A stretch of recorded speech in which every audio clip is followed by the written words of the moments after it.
Olá, sejam muito bem-vindos a mais este vídeo. Hoje eu quero conversar com vocês sobre a burrice dos romanos. Sim, como que os romanos eram bichos burros. Então, peço que você se inscreva no canal, assine as notificações, acompanhe esse vídeo até o final, né?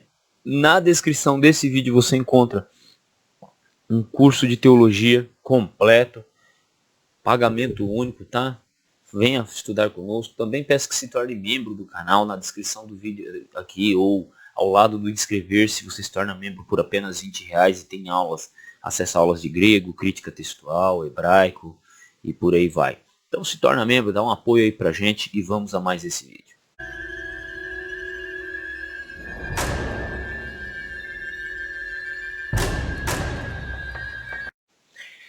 Essencialmente, eu já tinha a ideia de que os romanos, eles tinham um estilo de dominação. Só que ao pesquisar mais detalhadamente um pouco da sua história, por exemplo, eu estou no segundo volume aqui de Grandeza e Decadência do Império Romano, volume 2, já li o volume 1, já estou na metade do volume 2, e assim, lendo, estudando, compreendendo, algo ficou muito marcado na minha mente sobre os romanos, que assim, eles foram um povo, os romanos foram um povo que eles não quiseram ser grandes. O fato é este. Quando você olha pela história de Júlio César, entre outros, eles não quiseram ser grandes.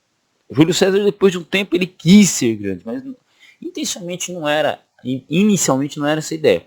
E quando a gente olha para toda a mentalidade, ou que é expresso, toda a mentalidade do povo romano, é que eles não queriam ser grandes. Acontece o quê?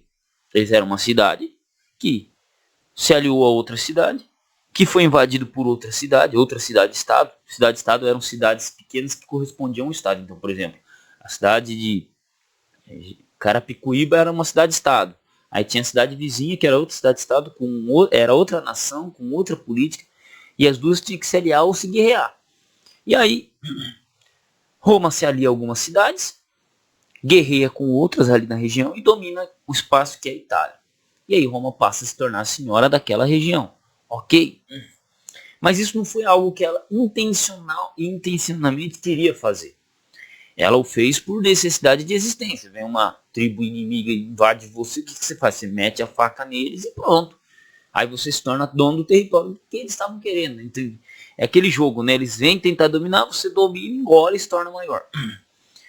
Posteriormente, com as conquistas de ilhas gregas e depois do Egito, né? Por exemplo, no caso de Cartago foi uma cidade que se impôs contra Roma. Roma foi lá e teve que destruir a cidade de Cartago. Os romanos não tinham interesse nisso, mas teve que acontecer, né? Via pirataria, via domínio. E aí por causa disso Roma vai crescendo. Quem começa a ter um espírito de dominação muito grande é um cara chamado Lúculo, um general chamado Lúculo, que ele invade a Ásia e aí começa a levar dinheiro. Então isso aí é muito evidente. E a partir de Lúculo que você tem o triunvirato. No triunvirato aí você tem Pompeu que dá continuidade às ideias de Lúculo, e você tem Júlio César indo para Gália, né? A história do Asterix e Obelix e César indo para Gália.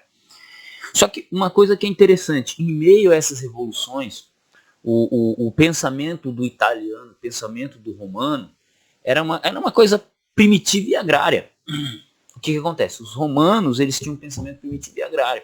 E quando eles tinham muito dinheiro que vinha da Ásia, ou da Gália, ou de qualquer outro lugar disposto de dominação, eles faziam questão de gastar tudo. E que eles não tinham uma economia muito forte, estruturada. E é isso que entra aquilo que eu disse. Eles não eram um povo muito inteligente. Eles começaram a se desenvolver depois que começaram a virar escravos e professores da Ásia, da Grécia. Quando eles começaram a levar escravos para lá, que aí começou a se fazer revoluções culturais, desenvolvimento literário, né? Tanto que quando a gente fala em literatura antiga, a gente tem o quê? Virgílio, Cícero, né? Dos romanos. Que esses, já de certa forma, estavam influenciados pela cultura grega, né? O latim demorou séculos, Roma era a cidade que falava latim. O latim demorou séculos para se tornar a língua oficial, assim, da cidade de Roma e nas cidades vizinhas. Demorou séculos, né? Por quê? Porque o foco deles era essencialmente agrário. Era um pensamento agrário primitivo. E como é que isso se dava nas suas dominações? Pela espada. Eles não eram não era um povo que pensava muito, que desenvolvia teorias, isso aqui. Não, cara. Quando eles começaram a desenvolver teorias foi por influência dos gregos, né, da arte dos gregos. Até na produção de artesanato eles foram tardios. Eles tinham que importar da Ásia ou da Grécia. Aí, próximo a 50 a.C. é que eles começaram a produzir alguma coisa, olivas, né? Olivas, vinhos e tal, porque o resto era tudo importação, o trigo era importado, não é muito diferente do Brasil nesse sentido. Então o que acontece? Os romanos eles não tinham um pensamento filosófico de certa forma, histórico muito profundo, não tinham. E aí entra aquilo, como é que um povo que o seu estilo de dominação era espada, e isso a gente vê já através de que resolveu suas dominações, resolveu seus problemas internos sempre na base da espada. Depois, nas dominações externas, na base da espada com Lúculo, Pompeu e Júlio César, a partir de Júlio César. Isso 50 anos antes de Cristo. Agora, do nada decide construir, por exemplo, para dominar um pequeno povo que já era dominado, né, para dominar um pequeno povo, eles criam uma religião. Tipo, 800 anos de história romana, de 800 anos antes de Cristo até o tempo de Cristo, 800 anos de história romana, eles sempre subjugaram os povos, sempre resolveram na base do facão. Tipo, arrancava a peixeira e descia a lenha para resolver. Do nada, a partir do primeiro século da era cristã, ou um pouco antes disso, eles decidem criar religiões para dominar os povos.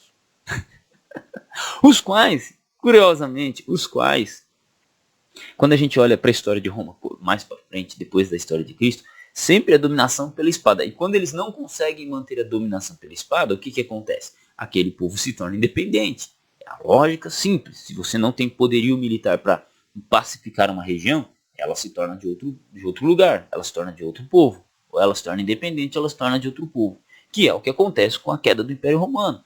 Né, pelas invasões bárbaras. Os bárbaros tiveram mais força, Roma era muito corrupta, não tinha como sustentar aquele vasto império, e o que acontece? Aquela região se torna independente, Gália se torna independente, Germânia se torna independente, e assim vai se seguindo, Egito se torna independente, e assim vai se seguindo. Como é que um povo, uma nação, sempre dominou pela espada? Do nada, ali, ela decide, para eu pacificar esse pequeno grupo, né, porque os judeus nunca foram grandes números, para a gente pacificar os judeus, ou para a gente ter controle dessa região, que já era dominada muito facilmente pela espada, nós vamos aqui criar uma religião para tentar pacificá-los. Não faz sentido, cara. Não faz sentido. É um estratagema muito bem desenhado pro estilo de mentalidade romano.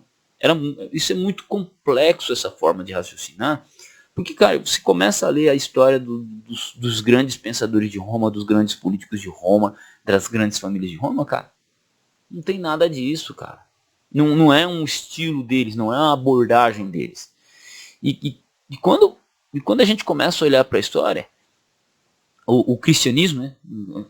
O cristianismo ele não foi criação de Roma, ele foi uma criação, pela própria história, ele foi uma criação dos judeus. O cristianismo é uma seita judaica, historicamente falando, e ela vai entranhando no Império Romano e vai crescendo lá. Tanto é que o cristianismo é perseguido pelos romanos.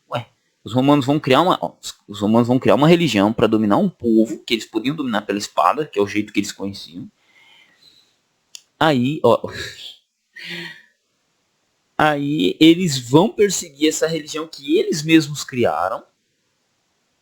E essa mesma religião que eles criaram, que eles mesmos estão perseguindo, é a religião que vai destruir todo o sistema de cidade antiga, vai destruir Roma por dentro. Tipo, é um bagulho que não faz sentido, cara. Não faz escola, não faz... Não, é uma teoria que não faz jus ao modus operandi do romano. Entendeu? E quando eu volto e digo que o romano ele era burro, é porque, cara, assim, os gregos eles são marcados pelo estudo da filosofia, da matemática, da ciência. Quando você olha para os persas, para os babilônicos, eles são marcados pelo ouro, né? O Egito, cara, quando você imagina o Egito, você já imagina alguma coisa dourada brilhando no sol, né? A beleza de Cleópatra e tal, né? Quando você lembra dos galhos, dos germanos, né, o Asterix e Obelix, você lembra dos vikings, você lembra daqueles caras bravos, bruto, cheio de barba. E os romanos? Pela espada, pela força, pela destreza do exército. Por quê? Porque é isso que é a marca dos romanos, a sistematização do exército. Não grandes pensamentos filosóficos, e sim a dominação pela força. E então, assim, quando cada vez mais que eu estou adentrando a história de Roma, eu estou me apercebendo disso. E eu percebo que certas teorias que rolam na internet hoje, acerca do cristianismo, a relação do cristianismo com Roma, eu percebo que o pessoal precisa ler sobre Roma, cara. Tipo, o pessoal tá precisando ler o básico sobre Roma, porque, não, cara, não tem como um cara inteligente com 100 mil inscritos não ter lido nada sobre Roma e sair falando um monte de besteira, de asneira, né, sobre esse império. E eu acho muito engraçado, né? Porque falam, mas peraí, vamos estudar esse império, vamos estudar a relação que tinha, a relação do cristianismo em Roma. Vamos lá, vamos estudar qual é a relação entre um e outro, qual é o modus operandi. Então, é isso. Eu fico triste porque a grande maioria das pessoas não vão fazer isso. Eu estou gravando esse vídeo para informar aqueles que vão assistir, mas aqueles que propagam coisas sobre Roma, ou que dizem que Roma criou o cristianismo, que Roma assim, podendo até dizer que Roma criou o cristianismo no sentido que, enquanto que o cristianismo crescia dentro de Roma, os romanos, de certa forma, tenham modificado o cristianismo via sincretismo. Isso aí sim, normal. É igual o cristianismo brasileiro é diferente do cristianismo americano. Isso quer dizer que os brasileiros criaram o cristianismo? Não, mas o nosso cristianismo é diferente porque há o desenvolvimento, o crescimento e o desenvolvimento. Assim como o cristianismo que se desenvolve, por exemplo, na região da Ásia, ele é um pouco diferente do cristianismo que se desenvolve em Roma. Você tem grupos diferentes. O cristianismo que se desenvolve no Egito é diferente do cristianismo que se desenvolve em Roma e em Jerusalém ou ali em Antioquia, né? Isso aí é normal, isso aí é uma coisa comum. Então, assim, nesse sentido, podemos dizer que sim. Mas que criou, que deu ideia, a base, olha, que criou Jesus Cristo, olha, o que pegou um Jesus Cristo ali e transformou. Não, mano. A história não permite isso. A história não permite isso. Não é que permite, não comprova isso, né? Então, fica meu aviso aí para fortalecimento dos inscritos aqui do canal, para ajudar, né, para compartilhar o nosso conhecimento. Tamo junto, Campo Batalha. Deus abençoe vocês e até o próximo vídeo.